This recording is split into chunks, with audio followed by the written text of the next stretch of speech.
अस्सलाम वालेकुम। आप देख रहे हैं मैंने टेक्नोलॉजिस्ट। मेरा नाम है नोमान। आज हम एक और स्टेप डाउन मॉड्यूल की बात करेंगे। ये एक ऐसा मॉड्यूल है जो कि डीसी वोल्टेज को कम करने के लिए इस्तेमाल किया जाता है, जिसको टेक्निकली बक कन्वर्टर भी कहा जाता है। वैसे तो वोल्टेज कम करने के लिए और ज़्यादा करने के लिए ट्रांसफार्मर का इस्तेमाल किया जाता है, लेकिन ट्रांसफार्मर एसी वोल्टेज पे काम करता है। ये वाला बक कन्वर्टर हमारा डीसी वोल्टेज पे काम करेगा। और आजकल के दौर में जो सोलर सिस्टम वाले इन्वर्टर लगाए जाते हैं, उनके अंदर एक MPPT चार्ज कंट्रोलर होता है। वो MPPT चार्ज कंट्रोलर भी इसी टेक्नोलॉजी पे काम करता है जैसा कि ये मॉड्यूल बनाया गया है। तो ये MPPT चार्ज कंट्रोलर किस तरह काम करता है ये भी मैं सारा बताऊंगा, और ये भी देखते हैं कि ये मॉड्यूल हमारा किस तरह काम करता है। तो आइए शुरू करते हैं। जब इस मॉड्यूल को मार्केट से नया लिया जाता है, इस तरह के सिल्वर रंग के पैकेट में आता है। जब हम इस पैकेट को ओपन करते हैं तो इसके अंदर से ऐसा मॉड्यूल निकल आता है। पीछे भी एक छोटा सा रैपर लगा हुआ है ताकि इसके नीचे भी कुछ कंपोनेंट लगे हैं वो ख़राब ना हो। तो अभी आप देख लें, इस तरह का मॉड्यूल है जिसके ऊपर ये कुछ कंपोनेंट लगे आ रहे हैं। तो आप देख लें, ये इसकी इनपुट वाली साइड है जहाँ पे एक बटन है, और ये जो सबस रंग का कनेक्टर लगा हुआ है, यहाँ पे हम इसे इनपुट देंगे, यानी डीसी वोल्टेज की इनपुट देंगे। उसके साथ एक सुर्ख रंग की LED लगी है जो कि हमें मॉड्यूल ऑन होने की इंडिकेशन बताएगी। उसके बाद दूसरी साइड पे आ जाए। दूसरी साइड पे इसके दो पोटेंशियल मीटर है जो कि एक वोल्टेज को कंट्रोल करेगा और एक एम्पेयर को कंट्रोल करेगा, और उसके साथ जो सब्ज रंग का कनेक्टर है, यहाँ से हम आउटपुट हासिल करेंगे। तो अभी आप देखें कि इसके ऊपर भी लिखा आ रहा है DC 20 एम्पेयर, यानी कि मैक्सिमम ये 20 एम्पेयर का मॉड्यूल है। ये अभी तक मार्केट में मिलने वाला सबसे हैवी बक कन्वर्टर है, यानी कि जो 300 वाट का है और 20 एम्पेयर तक की आउटपुट हमें दे सकता है। ये मैं सन 2021 के लास्ट की बात कर रहा हूँ। बाकी डायग्राम देख लें, इससे आपको अंदाज़ा हो गया होगा। राइट साइड पे देख लें तो ऑन ऑफ स्विच है। इनपुट पे हम इसे 6 से लेकर 40 वोल्ट तक कोई भी दे सकते हैं। उसके बाद वर्किंग इंडिकेटर है। फिर लेफ्ट साइड पे वोल्टेज एडजस्टेबल है और करंट एडजस्टेबल है, यानी वोल्टेज को भी कंट्रोल कर सकता है और करंट को भी कंट्रोल कर सकता है। ये मॉड्यूल एम्पेयर को भी कंट्रोल कर लेता है। इसका मतलब ये है कि हम इसे एज अ बैटरी चार्जर भी इस्तेमाल कर सकते हैं, यानी हम कोई बैटरी भी चार्ज कर सकते हैं। आइए अब इस मॉड्यूल को इनपुट देते हैं। इनपुट देने के लिए फ़िलहाल मेरे पास ये DC अडोप्टर मौजूद है। तो अभी आप देख लें, इस अडोप्टर की जो आउटपुट है 30 वोल्ट और 83 यानी कि तकरीबन 800 मिली एम्पेयर है। तो ये मैं इसकी इनपुट पे दे देता हूँ। उसके बाद हम वोल्टेज कम करके मुख्तलिफ चीज़ें चला के देखते हैं। तो जो इनपुट पे सब्ज़ रंग का कनेक्टर है, यहाँ पे मैं इनपुट लगा देता हूँ। तो इस पे जो स्क्रू लगे हुए हैं, तो मैं स्क्रू ड्राइवर की मदद से इनको ओपन कर लेता हूँ। ये मेरे पास DC मीटर मौजूद है, ये मैं इसकी इनपुट पे लगा देता हूँ, जो कि हमें वोल्टेज और एम्पेयर दोनों शो करेगा। उसके बाद आउटपुट पे भी मैं एक USB टेस्टर लगा देता हूँ। ये USB टेस्टर हमें 3.2 से 30 वोल्ट तक और 3 एम्पेयर तक, यानी 3000 मिली एम्पेयर तक की वैल्यू शो कर सकता है। ये मैं इसकी आउटपुट पे लगा देता हूँ। तो आए जी, अब हम इसको इनपुट दे देते हैं। ये मॉड्यूल DC वोल्टेज पे ऑपरेट होता है, इसलिए हमें पोलैरिटी का ख्याल रखना होगा। पोलैरिटी से मुराद है कि जमा माइनस का ख्याल करना होगा। आउटपुट पे मैं USB टेस्टर लगाना है, इसलिए मैं USB की फीमेल पोर्ट लगा देता हूँ। तो इसका भी जमा माइनस का ख्याल करते हुए मैं ये लगा देता हूँ। अब मैंने इनपुट पे 30 वोल्ट इसके दे दिए हैं। अगर आप मीटर देख लें, जो मीटर हमारा इनपुट पे लगा हुआ है, यानी कि जो सफ़ेद रंग की डब्बी में बंद है, तो अभी आप देख लें 30 वोल्ट आ रहे हैं। अब इसके ऊपर मॉड्यूल के ऊपर जो छोटा सा बटन लगा हुआ है, इसको मैं ऑन कर देता हूँ। तो अभी आप देखिए हमारा मॉड्यूल ऑन हो गया हुआ है। 18, 19, तकरीबन 19 वोल्ट जो है आउटपुट पे आ रहे हैं, यानी कि जो हमें स्टेप डाउन करके दे रहा है। और इनपुट से ये 0.04 यानी तकरीबन 40 मिली एम्पेयर इस्तेमाल कर रहा है। इसका जो बाहर वाला पोटेंशियल मीटर है, यानी जो बाहर वाला वेरिएबल है जहाँ से वोल्टेज कम ज़्यादा होते हैं, इससे हम वोल्टेज को कम या ज़्यादा कर सकते हैं। तो मैं इसको फुल मिनिमम पे ले जाता हूँ। फुल मिनिमम पे ये हमारा USB टेस्टर ऑफ हो गया है क्योंकि कम वोल्टेज शो नहीं करता। मैं दूसरा मीटर लगाता हूँ। तो अभी आप देख ले 1.38 वोल्ट आउटपुट पे आ रहे हैं। USB टेस्टर हमारा मिनिमम 3 वोल्ट पे ऑन होता है, इसलिए वो ऑफ हो गया है। तो मैं वोल्टेज को बढ़ा देता हूँ। अब मैं इस पे 12 वोल्ट सेट कर लेता हूँ और 12 वोल्ट पे मैं कोई लोड लगा के चेक करता हूँ। तो मैंने 12 वोल्ट सेट कर लिए हैं। अब मैं इसकी USB टेस्टर की आउटपुट पे तार लगा के मैं कोई भी लोड चलाता हूँ। तो अभी मेरे पास एक LED मौजूद है जो कि 12 वोल्ट पे ऑपरेट होती है। इस LED पैनल को देखते हैं कि ये हमारा कितना करंट और वोल्ट इस्तेमाल करती है। तो पोलैरिटी का ख्याल करते हुए मैंने LED को लगा दिया। तो अभी आप देख रहे हैं LED हमारी फुल कैपेसिटी पे ऑन हो गई है, जो कि 11.9 यानी 12 वोल्ट और 0.67 यानी 670 मिली एम्पेयर इस्तेमाल कर रही है। अब अगर इसके मैं करंट वाले वेरिएबल की वैल्यू तब्दील करूं तो अभी आप देख लें एम्पेयर कम हो रहे हैं।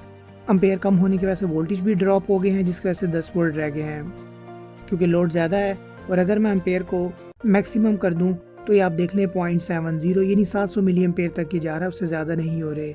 700 मिली एम्पेयर से ज़्यादा क्यों नहीं हो रहे? क्योंकि ये जो LED का पैनल है हमारा, ये 700 मिली एम्पेयर इस्तेमाल कर रही है। तो अभी आप देख लें आउटपुट पे 700 और इनपुट पे ये 30 वोल्ट पे 0.31 यानी कि 300 मिली एम्पेयर इस्तेमाल कर रहा है और LED हमारी फुल कैपेसिटी पे चल रही है। उसके बाद हम इस पर मोटर चला के देखते हैं, यानी कि पंखा चला के देखते हैं। पंखे पे वैसे ये मॉड्यूल काम नहीं करता, लेकिन मैं एक्सपेरिमेंट तौर पे आपको दिखा देता हूँ क्योंकि पंखे के लिए मोटर कंट्रोल के अलग से मॉड्यूल होते हैं। लेकिन आइए चेक करते हैं। ये मेरे पास पंखा मौजूद है जो कि 1.1 एम्पेयर यानी कि 1100 मिली एम्पेयर इस्तेमाल करता है। इस पंखे को मैं ऑन करता हूँ तो अभी आप देखिए पंखा ऑन हो गया हुआ है और इनपुट से 0.96 यानी कि तकरीबन 960 मिली एम्पेयर इस्तेमाल कर रहा है। अब इसका जो एम्पेयर वाला वेरिएबल है, इसकी अगर मैं वैल्यू तब्दील करता हूँ तो अभी आप देख लें कि इसको कम या ज़्यादा करने से इतना फ़र्क नहीं पड़ रहा क्योंकि ये मॉड्यूल हमारे मोटर के लिए डिज़ाइन नहीं होते।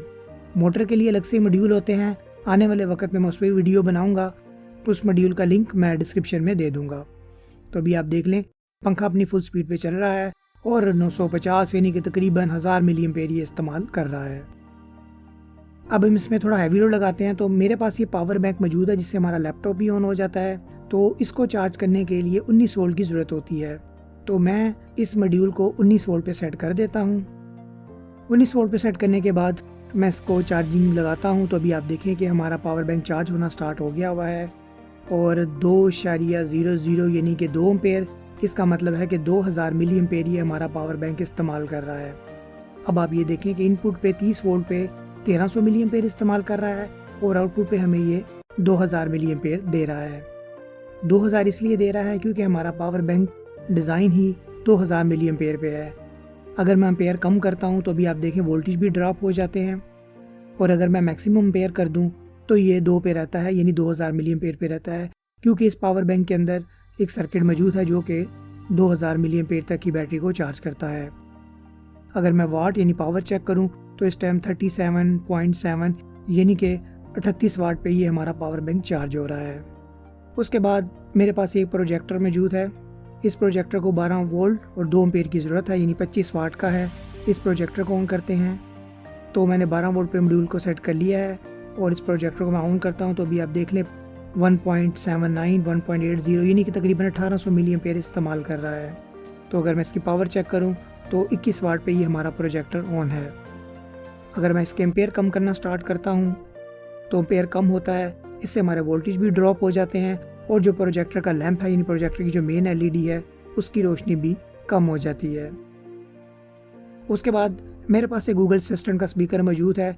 ये गूगल का सबसे पहला मॉडल है। इसको ऑन करने के लिए हमें 16 वोल्ट की ज़रूरत होती है।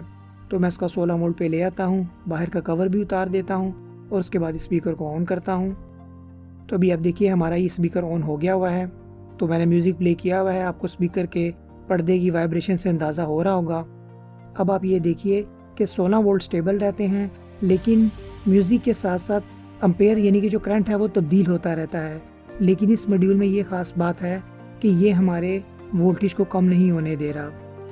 तो इस तरह हमारा ये मॉड्यूल काम करता है कि इनपुट के वोल्टेज भी अगर थोड़े बहुत कम ज़्यादा हो जाए तो जो हम आउटपुट के वोल्टेज सेट कर देते हैं ये वही हमें आउटपुट देता रहता है।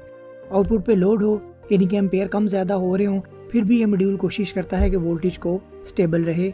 जो मैंने आपको प्रैक्टिकल करके दिखाया इससे आपको अंदाज़ा हो गया होगा। तो उम्मीद आपको समझ आ गया होगा कि ये DC to DC buck converter किस तरह काम करता है। और जो मैंने MPPT चार्ज कंट्रोलर की बात की थी, ये मॉड्यूल हमारा बैटरी चार्जर के लिए भी इस्तेमाल किया जाता है।